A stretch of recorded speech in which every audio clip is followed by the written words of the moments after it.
Selamat datang teman-teman, selamat datang di balik sebuah cerita. Saat ini kita kedapatan sebuah cerita yang dimana cerita ini dilansir dari ceritamistis.com yang judulnya apa tuh? Diajak menikah. Diajak menikah. Nah, tapi kali ini diajak menikahnya itu bukan sama manusia, Bang. Betul. Gaib ya. Gaib. Dan untuk teman-teman semuanya yang baru bergabung bisa like, comment, share, and subscribe agar teman-teman semuanya bisa mengikuti dan mendapatkan berita terbaru dari kami. Jangan lupa tuh ada kayak gambar lonceng, ditekan. Karena dari situ kalian bisa tahu kalau kita sedang mengupdate lagi sebuah berita yang baru atau cerita yang terbaru gitu ya, Bang. Betul. Nih di sini dia menikah dengan diajak nikah ya oleh sesosok makhluk yang kasat mata. Ini cerita tentang seorang tour guide, kisah nyatanya dia. Kisah nyatanya dia emang. Di mana tour guide itu mengajak rombongannya ke suatu kota kecil yang merupakan destinasi wisata yang cukup populer. Nah di sini nggak diceritain ya, Bang, titik dan lokasinya itu di mana tuh nggak diceritain ya? Betul. Mungkin karena apa? Ya mungkin karena takut ada pencemaran nama baik. Bisa jadi. Bisa jadi. Ya. Makanya gue juga tadi coba cari-cari ya, maksudnya tentang kisah ini ya. Gue mau coba cari-cari di mana sebenarnya gitu. Cuman emang nggak ditutupi, ditutupi emang nggak ada gitu, caranya kemana-mana pun nggak ada gitu. Kayak ya udah, dengan terpaksa gue nggak bisa tahu di mana. Tapi gini, di sini tuh si tour guide bercerita bahwa dia dan rombongannya mengadakan acara di sebuah hotel tempat kejadian itu. Di hotel itu dia menginap selama 3 hari. 3 hari ya. Di hari pertama di hotel itu aman, kondusif ya, sesuai berjalan dengan rencana mereka. Benar. Tapi di pagi harinya, di hari kedua ya, Bang. Di hari kedua di pagi harinya sang tur kedapatan keluhan dari salah satu anggota di rombongan itu. Iya. Dia mengalami hal yang tidak mengenakan di dalam kamarnya. Dan si pemuda tersebut meminta pindah kamar karena di kamarnya tuh terjadi semacam mana ya, gangguan gitu. Ya. Katanya ada penunggunya kamarnya. Ada penunggunya. Jadi tuh si pemuda ini bermimpi katanya. Dia bermimpi bertemu dengan sesosok perempuan. Perempuan itu ingin sekali dia pinang. Berarti dia diajak menikah berarti, Bang. Diajak menikah ya. Nah, tapi kan si tour guide ini nggak percaya ya. Dia malah bilang kalau itu cuma mimpi. Mimpi itu cuman sekedar bunga tidur lah. Tidur ya. Tapi pemuda ini bilang bahwa ini nggak seperti itu. Sangat nyata gitu ya. Betul, sangat nyata. Karena saat dia bangun, kasurnya dibasah. Kasurnya basah dan terlihat ada jejak lumpur gitu. Lumpur ya. Nah, makanya si pemuda ini dia punya solusi adalah dia meminta kepada sang tour guide untuk pindah kamar lain. Pindah kamar lain, dan si tour guide pun mengiyakan ya. Karena kebetulan kamar hotelnya juga masih banyak yang kosong, jadi itu bukan masalah yang besar gitu. Berarti dia pindah di kamar yang lain, dan kamar itu ya nggak jauh sih dari dari kamar-kamar yang sebelah-sebelahan. Karena memang semua rombongan itu di satu lantai. Kayak gitu. Malam harinya si tour guide itu kan lagi sibuk mempersiapkan acara untuk keesokan paginya. Nah, di dalam kamar yang terletak di lantai 12, si tour guide tidak sengaja melihat pemandangan yang begitu luas ke arah belakang hotel. Belakang hotel ya. Di belakang hotel itu dia melihat ada sesosok makhluk yang sedang mondar-mandir menggunakan payung berwarna putih. Saat itu si tour guide-nya langsung yang tiba-tiba berpikir bahwa apa jangan-jangan itu anak-anak gue. Iya, tapi kayak nggak mungkin juga, karena di sini situasinya tuh hujan, Bang. Hujan ditambah di belakang itu ilalang, Bang. Ilalang. Iya, betul, ilalang. Dia di sini tuh menyatakan bahwa di tempat itu tuh banyak adanya ilalang tinggi, rumput-rumput tinggi lah ya. Rumput-rumput tinggi. Dan juga terdapat sumur tua. Nah, dia mondar-mandirnya di dekat sumur itu ya, pakai payung putih itu, Bang. Dengan payung putih.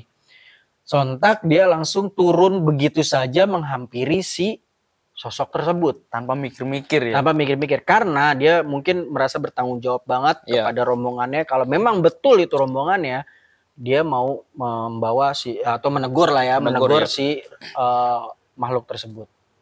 Ternyata epicnya pas sampai di sana, si tour guide itu tidak melihat siapapun yang ada di sana.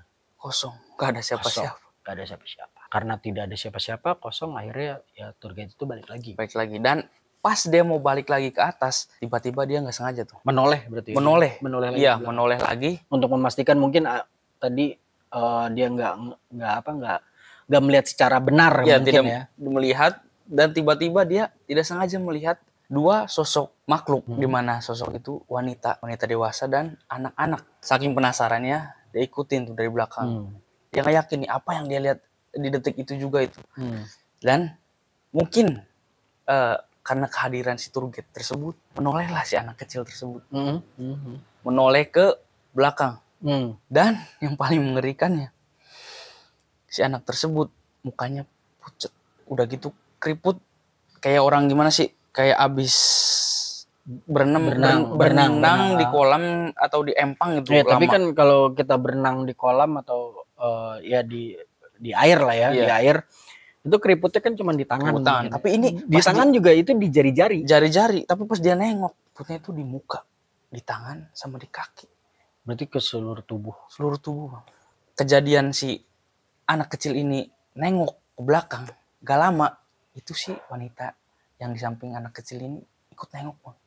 Ikut nengok juga. Ikut nengok, tapi keadaannya lebih parah lagi, Bang.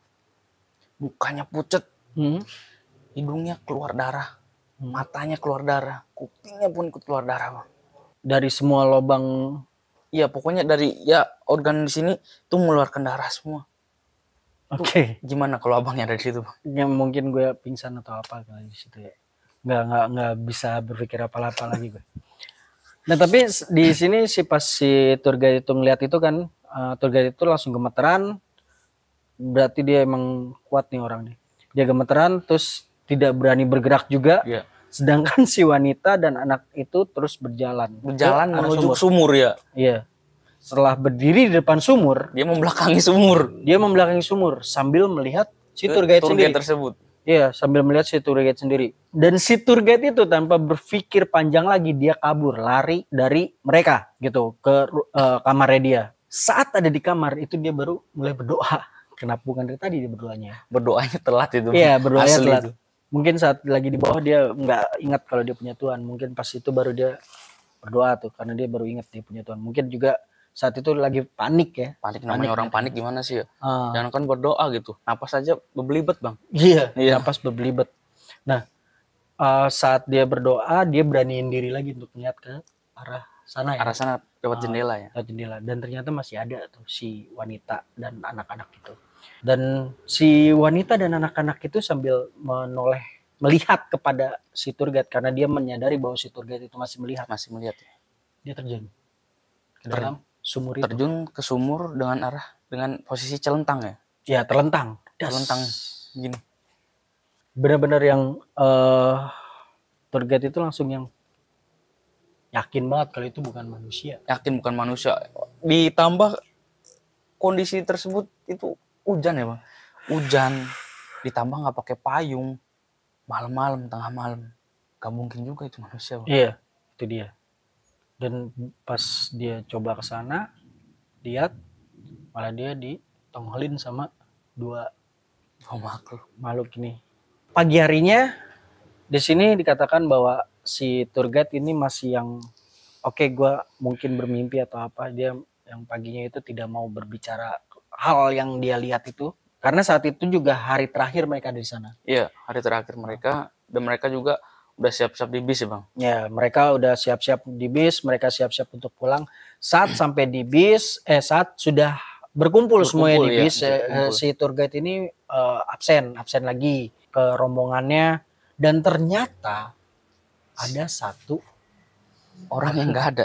Dan ternyata si pemuda yang kemarin mimpi yang nggak ada. Betul. Ternyata pas dicek adalah si pemuda itu gitu. Akhirnya si tour guide ini turun dari busnya, dia langsung berlari masuk ke menuju kamar si pemuda tersebut. Saat dia sudah sampai di depan pintu kamar si pemuda, dia coba ketok-ketok tuh. Dia gedor-gedor. Dia ketok-ketok, tapi tidak ada jawaban sama sekali dari pemuda itu. Akhirnya saking paniknya, dia coba lari ke staf di hotel tersebut, dan akhirnya staf hotel itu membantu dia untuk membukakan kamar si pemuda tersebut. Ternyata pas dibuka kamarnya, ternyata kosong. Gak ada siapa-siapa. Sang pemuda tidak ada di sana. Kosong, bersih. Baru di situ dia menyadari satu hal yang mungkin terjadi adalah si pemuda berada di sumur tua itu. Instingnya kuat banget loh. Ya mungkin karena dia berpikirnya ini kayaknya masih nyambung sama yang kasus kemarin gitu. Betul, dia mimpi gitu yang dia mimpi, dan malamnya kan dia juga melihat sosok wanita itu. Walaupun dia masih menyangkal itu semua karena dia berpikir juga itu adalah hal yang tidak sengaja dia lihat. Iya. Itu kan. Karena karena dia merasa hal itu tidak terlalu bermasalah, mungkin itu hanya dia sendiri yang mengalami. Makanya dia yang berpikir itu oke, gue lupain aja, mungkin seperti itu gitu. Biar yang lain gak pada tahu gitu ya. Iya. Akhirnya mereka tuh coba mencari-cari tuh. Benar saja saat itu dia melihat sang pemuda ada di dalam sumur. Penuh dengan lumpur yang ada di dalam sumur itu. Saat diangkat, diambil si pemuda tersebut, dicoba lihat, dicoba didengar denyut jantungnya dan nadinya, ternyata dia masih hidup. Masih tertolong, masih hidup. Saat dibangunkan, saat disadarkan, dia langsung tersadar. Di situ baru ketahuan bahwa sang pemuda semalam, di malam itu dia bermimpi lagi. Dia bermimpi perempuan misterius itu datang padanya, menggandeng tangannya dan membawa dia ke sumur itu. Dan anehnya, dia mau digandeng. Anehnya dia mau digandeng, dibawa ke sumur itu. Dan habis itu dia udah lupa gitu. Gak inget apa-apa lagi. Dia lupa. Setelah kejadian itu, barulah tersebar sebuah cerita bahwa dulu konon 50 tahun yang lalu ada kejadian di mana seorang wanita yang dibunuh oleh sang suami karena dituduh selingkuh. Dan dituduh selingkuhnya juga sama keluarganya semua dari keluarga laki-laki itu ya. Dari keluarga laki-laki itu. Sadisnya, posisi sang istri sedang hamil. Lagi hamil, karena kehamilannya tersebut itu nggak dipercayai jika anak dari kandungannya itu dari si sang suami. Betul. Setelah dibunuh, mayat sang wanita dilempar ke sumur tua tersebut. Mungkin arwah yang dimaksud atau makhluk yang dimaksud dalam cerita sang pemuda juga apa yang dilihat oleh si tour guide ini adalah wanita tersebut. Nah, jangan-jangan tuh yang dilihat sama si tour guide, kan si tour guide itu malam-malam tuh lagi nyusun acara ya. Nah, dia lihat orang pakai payung warna putih di bawah. Itu jangan-jangan itu yang bener si pemuda ini ya, Bang. Bisa jadi mandir. Bisa jadi mungkin saat itu si pemuda ini sudah mulai yang dirasuki. Iya. Gitu. Sudah mulai dia, ya mungkin ini yang tadi dia bilang bahwa dia dibawa digandeng ke arah sumur tua itu, dan dia mau aja gitu ngikutin ya. Mungkin itu yang dilihatnya ya. Atau bisa jadi hal itu pun terjadi setelah si tour guide sendiri bertemu dengan sosok dua makhluk ini ya, si wanita dan anak kecil ini. Itu ya. Berarti kan dalam logikanya sang anak yang tadinya cuma ada di dalam kandungan sudah menjadi seorang anak. Yang notabene dia sudah berkembang gitu kan. Beda dunia ya. Beda dunia, berkembang tapi beda dunia. Memang kalau kita pikir-pikir secara logikanya bahwa dunia kita dan dunia sana itu berdampingan. Adanya kehidupan di dunia sana dengan dunia kita itu sama. Ya, nggak bisa dipungkiri lagi, Bang. Bisa dipungkiri lagi. Kehidupan mereka dengan kita tuh berdampingan. Makanya kita juga harus bisa menghargai di sana, dan mungkin di sana pun bisa menghargai kita. Ya mungkin cerita inilah kesimpulan dari cerita ini pun, jika kita memijakan kaki di mana saja, itu harus yang pertama itu ada sopan santun ya Bang. Betul. Tata krama, dan yang paling penting itu berdoa. Betul. Yang namanya memang ya makhluk ya kayak gitu kan nggak kelihatan ya. Benar. Kita aja sebagai manusia gitu, ketika kedatangan orang baru yang selonong-selonongan gitu tanpa permisi, itu kayak kesel gitu. Apalagi makhluk yang kayak gini ya, yang memang nyatanya memang berdampingan dengan kita, walaupun kita tidak bisa melihat mereka, tapi mereka bisa melihat kita gitu ya Bang. Benar, itu dia. Walaupun kita tidak bisa melihat mereka, tapi kita sebagai makhluk yang derajatnya lebih tinggi, diciptakan oleh Allah Subhanahu wa taala, Tuhan kita harus tetap yang seperti padi, semakin tinggi semakin merunduk. Seperti itu. Oke teman-teman, dari cerita ini apa yang terjadi di sini mungkin kita bisa mengambil hikmahnya, kita juga bisa mengambil kesimpulannya, dan kesimpulan yang tadi kita berikan juga pasti berbeda dengan kesimpulan teman-teman yang lain. Buat teman-teman, terus dukung kita dengan cara like, comment, share, and subscribe, agar teman-teman semua bisa mengikuti dan mendapatkan cerita terbaru dari kami. Betul. Dan jangan lupa komen, karena kita juga membutuhkan saran dari teman-teman. Mungkin ada cerita yang mungkin menurut teman-teman ini mistis terhoror gitu ya. Terhoror yang bisa kita nanti bacakan, dan mungkin juga bisa kami simpulkan juga. Dan yang paling pasti, teman gua Akbar juga akan mendatangi tempat-tempat angker atau tempat-tempat mistis di luar sana yang mungkin kalian bisa memberikan informasinya ya, tempatnya, titik lokasinya itu di mana gitu ya? Di mana, biar kita gampang ke sananya. Betul, biar kita gampang ke sananya. Mencoba menelusuri, mencari kebenaran apa yang terjadi di sana. Tapi bukan sosokan ya Bang. Bukan sosokan.